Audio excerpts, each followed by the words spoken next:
Hi friends, good morning. Her her Mahadev, Shiva Shambho Shankara. Haridwar నుంచి start అయిన friends, morning 6 o'clockకి. మొత్తం ఘాట్ రోడ్డు, మొత్తం స్లైడ్స్ ఉన్నాయి. అన్ని స్లైడ్స్ పక్క పెట్టి మేము దాన్ని క్రాస్ అవుతున్నాము. చాలా పెద్ద పెద్ద స్లైడ్స్. చాలా డేంజర్ ఉంది రోడ్డుకి. మొత్తం ఘాట్ రోడే, complete ghat road. Road disturb చేయొద్దు. సరౌండింగ్ చూడండి ఎంత పీస్ఫుల్గా ఉంది, ప్రశాంతంగా ఉంది. ఇక్కడ వస్తే మీకు చూడండి. మా కెమెరామ్యాన్ ప్రేమ్ కుమార్ ఎంత నీట్గా జూమ్ చేసి మరీ చూపిస్తున్నాడు మీకు. ఆయన పేరు प्रेम चोपड़ा नाम है इसका. जो कैमरामैन निकाल रहा है, जबरदस्त निकालता है कैमरामैन. చూడండి ఎంత పీస్ఫుల్ ఉందో. Wow, super. ఇక్కడ నుంచి మన మహాభారతం పాండవులు కేదార్నాథ్ పోయారన్నమాట.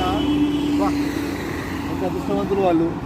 మనం కూడా హ్యాపీగా వెళ్ళిపోవాలని, కేదార్నాథ్ దర్శనం మంచిగా పూర్తి చేసుకోవాలని, అదే సక్సెస్ఫుల్ యాత్ర చేసుకోవాలని మనస్ఫూర్తిగా కోరుతున్నాను. Her her Mahadeva, Shiva Shambho Shankara.